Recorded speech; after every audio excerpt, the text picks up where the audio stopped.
Olá, amigo do On The Clock, seja muito bem-vindo a mais um vídeo deste canal. Eu sou Felipe Vieira e hoje vamos começar aqui uma série preparando os senhores para o draft de 2026. Eu decidi que eu não vou fazer um ranking, né, como fiz em outros anos aqui no verão, né, no nosso inverno, no verão lá dos Estados Unidos, o Summer Scouting, porque nós estamos com um problema nesta temporada que é a necessidade de tape cortado, então a gente tá precisando tendo que assistir jogos completos, e aí o tempo fica um pouco mais complicado para você fazer um ranking mais elaborado.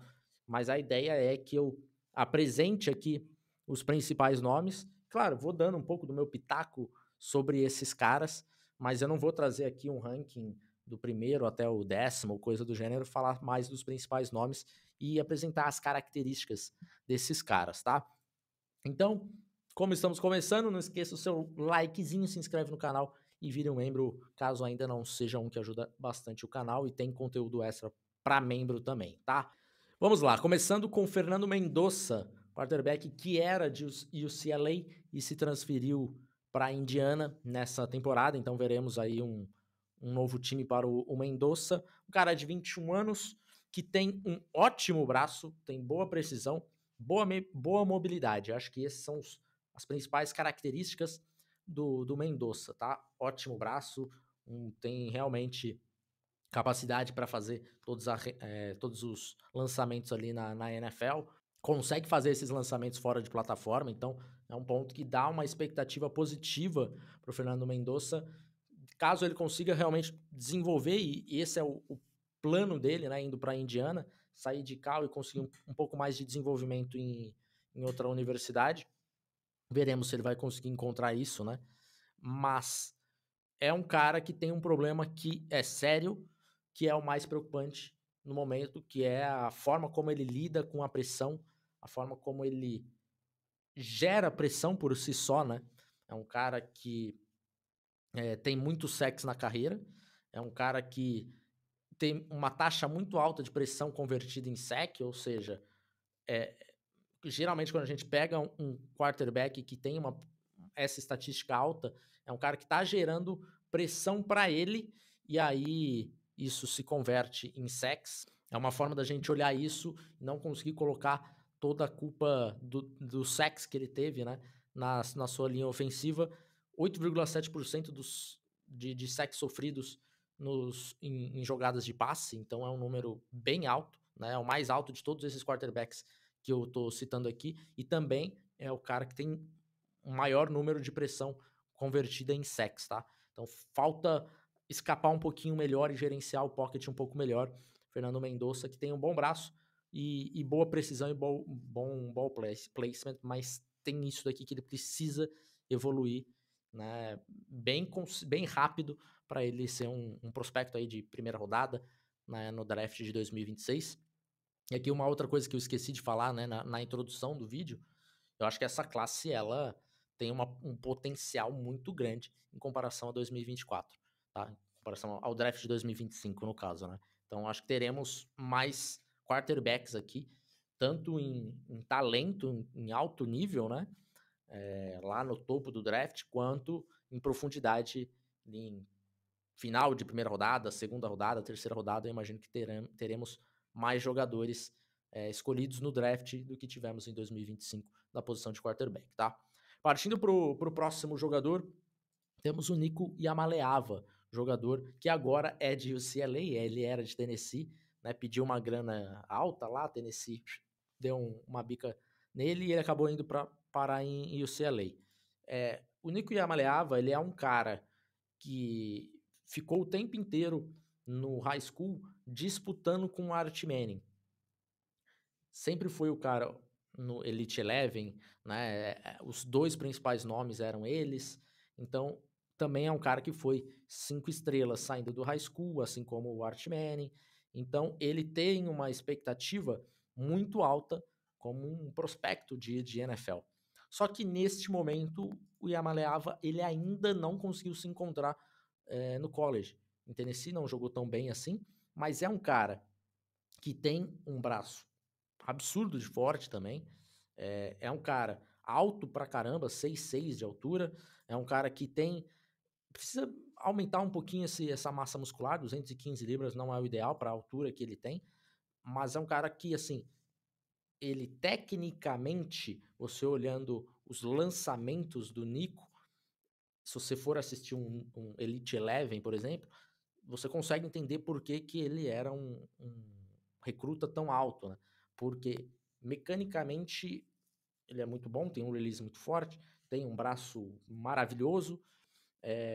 Então, assim, ele tem assim, todos os pontos técnicos quando não tem 4 caras vindo querer matar o quarterback, quando tá em jogo, tá tudo perfeito. O problema é quando entra em campo, né? Que eu acho que daí ele precisa ganhar um pouquinho mais de massa, ele precisa entender melhor essa pressão, de onde está vindo essa pressão, gerenciar melhor o pocket, não é uma característica boa dele. Acho que ele está num nível bem parecido com o Fernando Mendonça, por exemplo, um cara que precisa evoluir isso. É um cara que, quando chega a pressão, o footwork dele dá uma atrapalhada. Então, quando ele tá sem pressão, tudo maravilha. Ele precisa tornar isso habitual para ele. Neste momento ainda não é, tá? Obviamente que com repetições e com tempo de jogo, com experiência, pode ser. E aí é por isso que ele tá aqui nesse patamar de ser um prospecto interessante. Com o que ele mostrou em campo, ainda não é, tá? Mas pode chegar lá, beleza? Então, Nico Iamaleava, e também é um cara, o mais jovem de todos esses que eu vou citar, 20 anos ainda, até a idade dele ele e o Lanoir Sellers, que eu ainda vou falar, são os únicos com 20 anos neste momento, né? A maioria já com 21 anos, alguns um pouquinho acima disso, mas tem uma expectativa muito positiva para o Nico Iamaleava, mas ele precisa, obviamente, melhorar tecnicamente em campo, não só fora dele. O passe sem pressão, esse tipo de coisa. O Nico Iamaleava no Pro Day seria um prospecto que seria pick 1 do draft, tá? Mas a gente sabe que não é só de Pro Day que vive o quarterback, tá?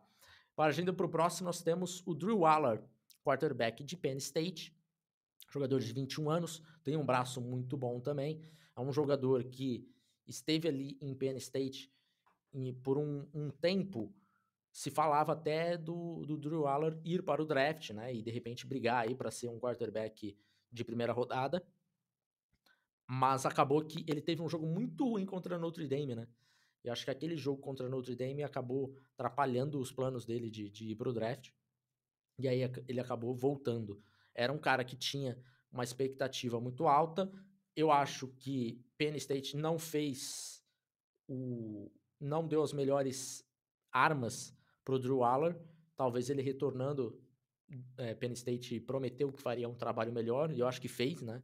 Pelo menos até agora, o trabalho ali de transferência de portal e tal, acho que foi positivo de Penn State e dos jogadores no recrutamento. Então eu acho que Drew Waller ele tem uma possibilidade de se tornar o QB1 da classe? Acredito que sim.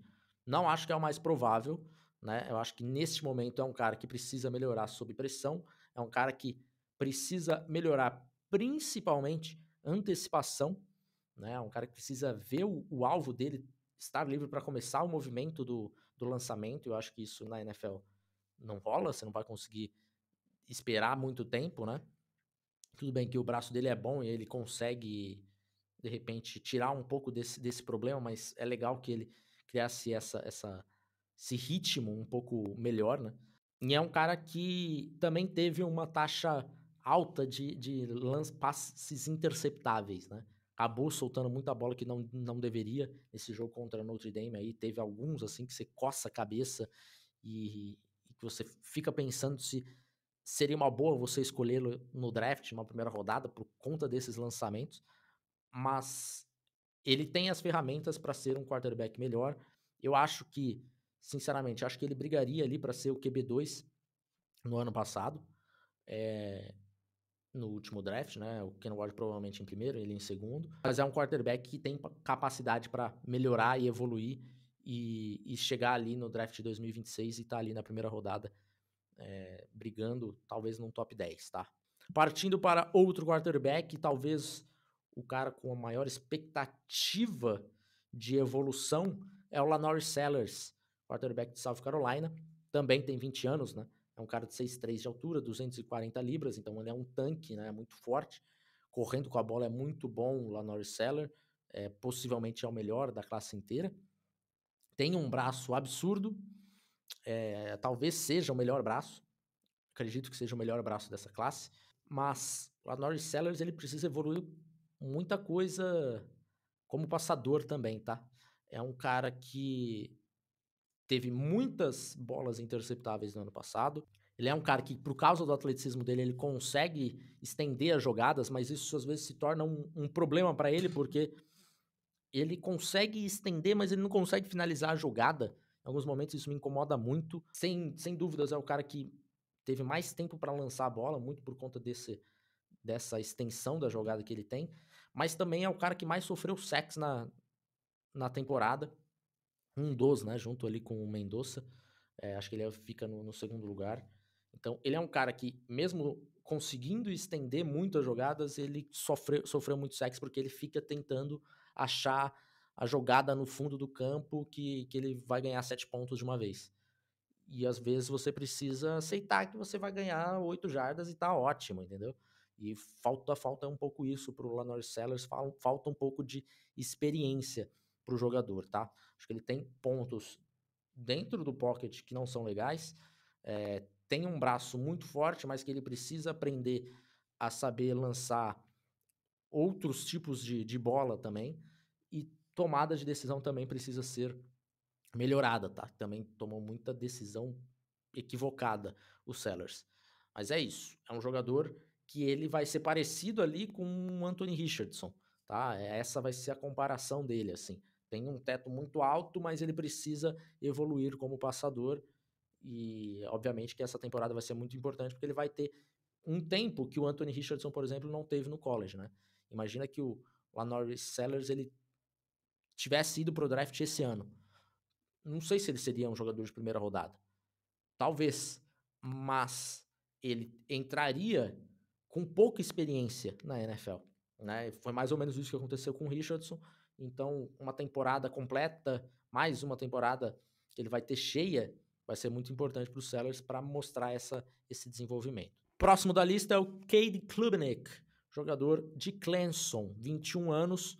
Também é um jogador que tem uma capacidade, esse talvez seja o oposto do Sellers. É um cara que eu acho que ele já tá conseguiu maturar muito rápido até na temporada passada. Eu não tinha uma expectativa tão positiva com o Klubnik em 2024. E ele conseguiu maturar rápido. É um cara que ele, apesar das pessoas não falarem que ele é o cara do highlight e tal, porque ele é muito coeso, sem muitos erros, sem muitas jogadas absurdas, mas ainda assim é um cara que, se você olhar highlight, você vai ficar empolgado. O braço dele não é elite, como é do Sellers, talvez, inclusive, de todos esses que eu tenho falado aqui, talvez o braço dele seja o mais limitado, mas ele é um bom quarterback já, tá? Já é um bom quarterback. É um cara que sofreu com um dos drops de Clemson, assim, de uma forma absurda, tá? Foram 28 drops de Clemson na temporada passada. É inacreditável. E é um cara que eu acho que também vai ter armas melhores esse ano. E eu tenho uma expectativa muito positiva com o Klubnik. Acho que é um cara que processa bem o jogo e que erra pouco. Tanto é que tem um ponto que talvez ele pudesse melhorar aqui, de arriscar um pouquinho mais bola em profundidade. É um cara que não arrisca tanto, mas mesmo assim ele trabalha o espaço curto e intermediário do campo num nível que eu acho que nenhum outro quarterback conseguiu fazer isso, tá? Desses prospectos aqui. Então, talvez tenha um ali que eu acho que pode chegar nesse nível, mas eu acho que o Klubnik é um dos melhores ou o melhor trabalhando na parte mais curta do campo, tá?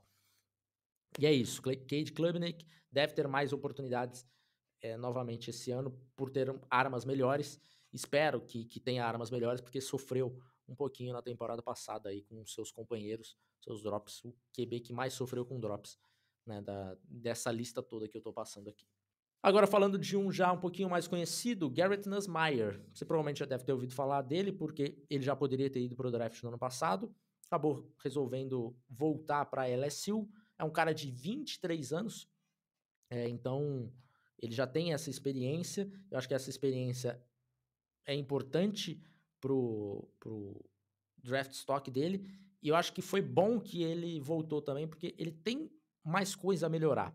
Eu acho que dá para ele chegar um pouco mais limpo pro draft de 2026. Principal ponto: 12 interceptações no ano passado, 18 passes interceptáveis, né, ou jogadas que foram dignas de turnover, pode ser também situação ali de não proteger bem a bola e sofrer um fumble. E é um cara também de 200 libras, precisa ganhar um pouquinho mais de massa. Mas é um cara que também tem uma capacidade de lançar, fazer lançamentos difíceis que ele consegue fazer com tranquilidade. E aí eu não estou dizendo que o braço dele é espetacular, elite, que ele não tá no patamar de vários outros que eu já citei aqui, apesar de ter um braço ok. Mas tecnicamente o Nussmeier ele consegue fazer coisas que o Sellers, por exemplo, ainda não consegue, tá? Então ele tem um ponto de a experiência dele provavelmente já fez ele chegar nesse patamar. Ele é um cara que é filho de treinador, inclusive está no New Orleans Saints, muito se fala nessa combinação, né? Garrett Nussmeier no Saints também por conta disso, e os Saints devem ser um time top 10 no draft, né? Ou pelo menos é o que se espera. É um cara que gerencia muito bem o pocket, isso é um ponto muito positivo dele. É um cara que sofreu pouco com sacks e com pressões geradas, né? Por ele. É um cara que também, as pressões que chegam, ele consegue evitar que isso se torne sack. Então, ele já tem essa maturidade de saber jogar a bola fora quando precisa. É um bom jogador, Garrett Nussmeier, tá? Obviamente, ele talvez não seja o que vai empolgar mais o torcedor, porque não é o cara mais atlético do mundo, não é o cara com o melhor braço do mundo, é o mais velho de todos esses que eu citei. Provavelmente deve aparecer ainda outros quarterbacks que eu não coloquei aqui na minha lista, mas deve aparecer outros quarterbacks durante a temporada de 2025, e talvez ele seja o mais velho mesmo, tá? Então isso não vai dar aquele hype de draft, mas é um bom prospecto, Garrett Nussmeier, tá? E agora encerrando, claro, temos que falar dele, Arch Manning, jogador de 21 anos e um cara que obviamente o nome dele chama muito atenção, mas não é só por isso, né, que chama muito atenção. O Arch Manning, de todos esses daqui, é o que teve menos repetições, né? Teve que esperar ali o Quinn Ewers se machucar para ele jogar algumas partidas.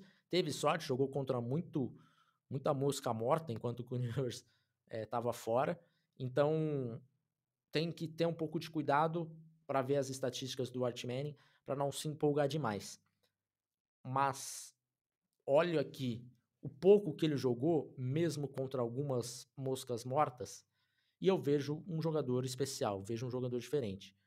Estatisticamente, ele é o quarterback mais preciso da classe, é o melhor em lançamentos difíceis, né? Aqueles lançamentos em terceiras descidas com uma janela apertada, um pocket bagunçado, o maior nessa estatística, o menor em bolas que ficaram ali para o adversário, né? Ou seja, menor em bolas interceptáveis. Um cara muito inteligente, é um cara muito móvel, que isso se imagina menos, né? Porque se fala em Manning, você vai pensar ali no Peyton, vai pensar no Eli, que não eram móveis, mas no Art Manning, o patriarca da família, né? O avô dele era bastante móvel, então ele tem um pouco dessa mobilidade do avô. É um cara que, obviamente, precisa de mais repetições. E eu acho que ele tem tudo para sair desse processo no draft como quarterback número 1 da classe, tá? Poucas repetições que ele teve, um espaço amostral pequeno, mas mostrou tudo em alto nível.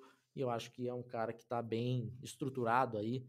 É um cara que tem uma família que treina ele desde criança, e eu acho que o Arch Manning ele já passou por algumas coisas que muitos desses caras não passaram ainda, né? Então eu acho que a pressão que ele tem já de carregar o nome, maioria desses caras nunca sonharam com isso, né? Então, desde sempre carregando o nome, desde sempre tendo essa pressão, eu acho que essa pressão ela cria uma atmosfera em um jogador que pode ou deixar o cara lá em cima ou realmente jogar muito para baixo, mas eu acho que ele já mostrou que ele pode estar sim lá em cima e ser o quarterback número um. Não sabemos se ele vai se declarar para o draft, né? Lembrando, falei aqui de 7 nomes, alguns deles não vão se declarar porque ainda podem retornar para o college, mas aqui a gente está pensando em todos os caras que estão elegíveis, né? Aí a gente vai discutir lá se ele vai ou não lá em janeiro do ano que vem. Até agora a gente vai falar dos potenciais, né? E agora, para mim, não tem um potencial maior do que o Arch Manning para o draft de 2026, de fato. Eu sei que alguns de vocês falam, pô, que chato falando do Arch Manning, todo mundo. Tá, mas é isso. É ele, tá? É ele. É isso. Gostaram do vídeo? Deixa o like, se inscreve aqui no canal e vire membro, que ajuda bastante a gente, certo? Manda aqui nos comentários se tem mais algum outro cara. Deixei vários quarterbacks de fora, né? E aí eu acho que os que eu deixei de fora, eu acho que estão um passo atrás de todos esses. Mas se você quiser perguntar aí do Sam Levitt, do Carson Beck, enfim, quem você quiser, manda aqui que eu respondo nos comentários. Tamo junto, até a próxima. Tchau.